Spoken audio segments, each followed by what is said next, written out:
morning, everyone. It's Thursday morning, October the 8th. And we're going to do a video this morning of the cash S&P index.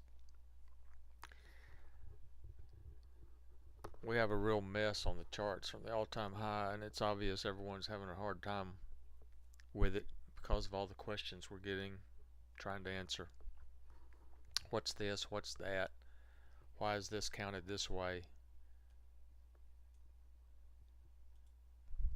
So we're going to try to answer these questions today with a video, because when we do just the chart and the commentary, it's still confusing. It's confusing for us too. So here we go. We're starting on this chart where the ending diagonal and the all-time high.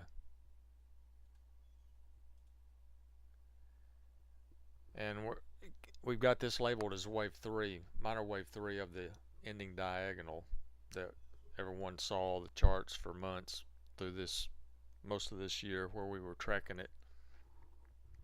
This is the all-time high here in the S&P 500 index. But from here you can clearly see that we did 3 waves down, and on this chart we're labeling this as a ABC at the minute degree, and we're actually making this the minor wave 4 of the ending diagonal, and we're making this move right here the ABC to make minor wave 5 of intermediate wave 5, which also makes the primary wave C of cycle wave B, in our opinion, the long term.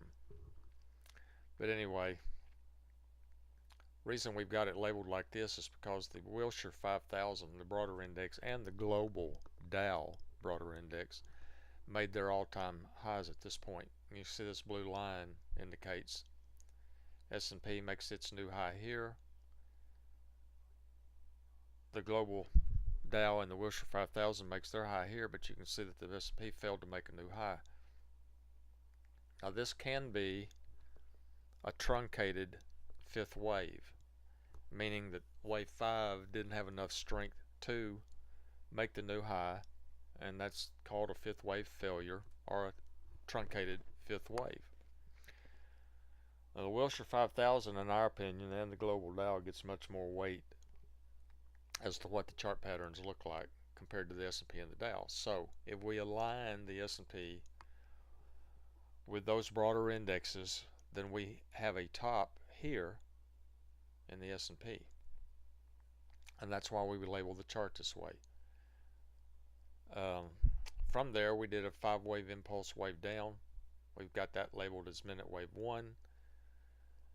At the minuet degree, we retrace it in 3 waves, ABC, which creates a running flat for wave 2. Then we did 5 waves down. It's hard to see on this chart, but on the 5-minute chart, 10, 15-minute charts, you can see the 5 waves pretty clearly. From here, we do 5 waves down. The 1,000-point down day started at this point right here, carried down to the low, and we label that as minute wave 3. And you can also see that this is clearly confirmed by the momentum because of the massive decline in momentum right here to confirm this is wave 3. Then we did a 4th wave correction, minute wave 4, and then once again the market falls. The S&P index comes within 7 points or 7 cents of making a new low here. However, the global Dow and the Wilshire 5000 again made new lows at this point, which would make 5 waves at the minute degree. Another truncated wave 5 failure could have taken place, and this would form all of 5-minute waves to make minor wave 1 at the August 24th and 25th lows. So there's a lot of truncated waves here that we're having to deal with, and there's not really any way to forecast this or to feel 100% sure that these truncated waves is what's actually taking place. So we just have to watch the Wilshire, watch the global Dow, try to get our clues there, unless something happens in the S&P or the Dow to really clear things up. So if this is correct, and we show the Wilshire 5000 makes lower lows here and here, we'll get to this in just a minute. So from this low here, the market's rallied in 5 waves, an impulse rally up to this point. And we label that as minute wave A. Weren't sure at the time, but then we did a 3-wave decline. We did a rally to a new high, wave B. Then we did another 5-wave decline, 1, 2, 3, 4, 5, wave C. And what really got our attention here is the market didn't make a new low. However, the Wilshire and the global Dow made another new low here. So we might even have another truncated wave, 5th wave failure, at this point right here. But we'll get to that also in a moment. But this move right here is exactly 1.618 times this move right here. That would indicate that this is an ABC, with wave C equaling 1.618 times A. This would create minute wave B. From here we've rallied up in 5 waves. 1, 2, it's pretty obvious, 3, 4, and 5. And this move here, as we showed in our chart yesterday, in our trader updates, this move right here is the exact same wave length as this wave right here, making minute wave C equal to A, which is a good calculation for a zigzag. Or actually wave B went higher, so this wouldn't be a zigzag, it would be a running flat correction. And this could have completed minor wave 2. That's why we put the update out yesterday showing the chart as a possibility. So to recap this before we go on to the next alternative, if this is a truncated wave here, we have wave 1, wave 2, wave 3, wave 4, and 5 down to create minor wave 1. And then we have an ABC correction to create minor wave 2. And our problem with all this, these Fibonacci distances and these equality links are what we look for because they're present 90% of the time. And this gives us confirmation of what's going to happen next. One of the biggest problems we have here is this gap right here. Sometimes the futures have gaps and the cash market doesn't. And in this case, even the cash market has a small gap right here at around 2077. And we feel like that the market should be able to rally up to that point. Which brings us to our alternative wave count. Since the Wilshire made another new low here, unconfirmed by the Dow and the S&P, we could have wave 1, wave 2, wave 3 ended here, A, B, C, 4. We would have actually moved our wave 4 to this point right here, and then wave 5 down. And highlighted in this light gray, we show wave 1 as the alternate. Another 5th wave failure at this point would have given us 5 waves here instead of 5 waves here. The rally, the 5 waves up right here that just is underway yesterday and today, would be minute wave A, minute wave B down, minute wave C higher, and minor wave 2 would complete at this area right here. And a 78.6% Fibonacci retracement of the entire decline is exactly back to fill this gap. And as everyone that's been reading over the years and following us, 78.6% is all we allow for a two-wave correction. Anything above that, and we stop counting it as a two-wave, and we wait for the market to confirm whether it is or not. But the only real rule is that wave 2 can't take out the high of where 1 started. So if minor wave 1 ends here, or if minor wave 1 ends here, then wave 2 can't take out this high and shouldn't go above 78.6%.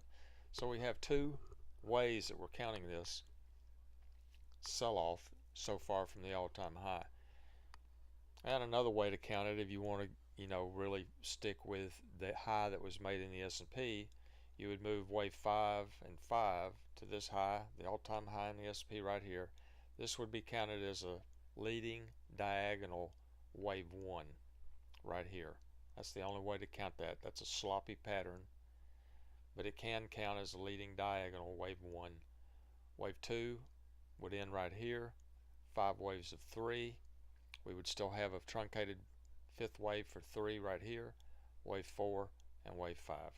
That's if you want to use the all-time high in the S&P here instead of the truncated wave here.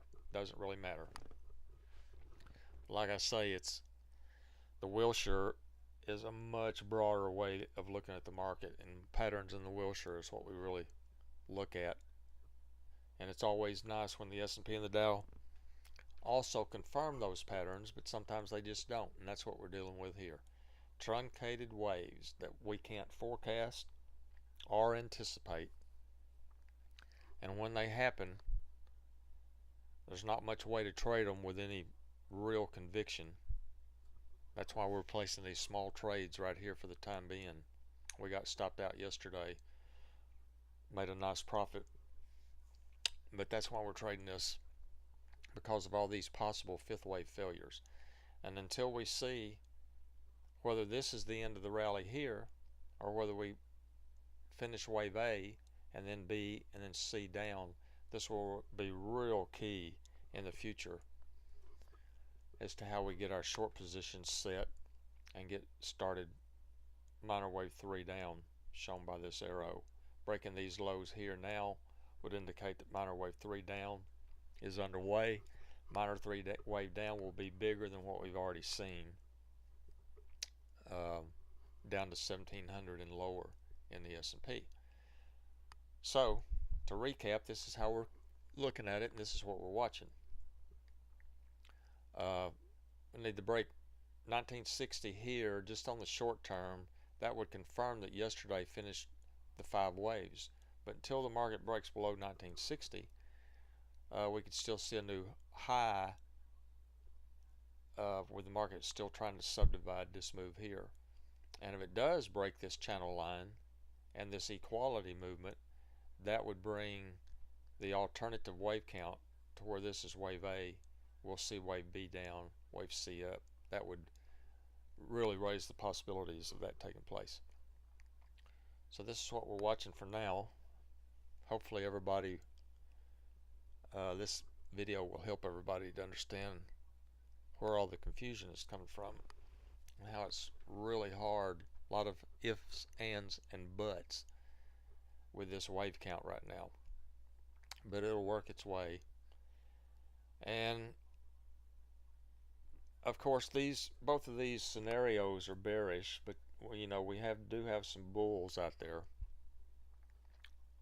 that think that this is a double bottom, and they've been all over CNBC, and we talk to them every day. We consult with a lot of traders that feel like why we're not counting this as a double bottom.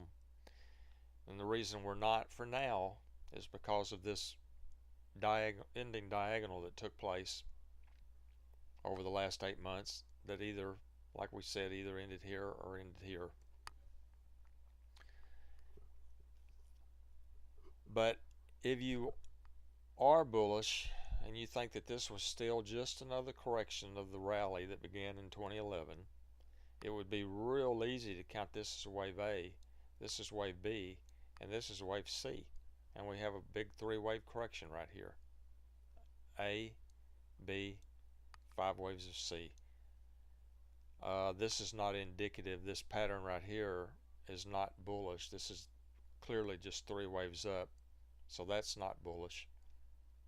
However, if this is a 1 wave right here, this could be the 1 wave up, this could be the ABC 2 wave, and this is all just the start of a 3rd wave that's just going to keep on going and take us right back to new highs. And then we would have to label this as a 4th wave correction right here at the intermediate degree. And our 5th wave would still be yet to come at higher highs over here. We don't give that very much percentage possibility of happening right here. But the key will be 78.6% retracement. Anything above there, and the possibility that this was just a big 4th wave correction, 3 waves down, the percentages will change, will increase, and then we'll be watching to see what happens from here. But we'll deal with that when the time comes. For now, we've got these 2 bearish potentials. The wave count's set up with 2 alternates. We've just gone over both of them. If you've got any questions, send us an email, send us a BBM, text, or whatever, and we'll send you another chart answering your question, or even do another video. So, and by the way, for those 20 accounts that are trading the model, you're destroying the markets right here, making almost 10% moves with this volatility. You're making almost 10% a day, as you well know, because you're watching it happen. So good luck and happy trading, and we'll be in touch.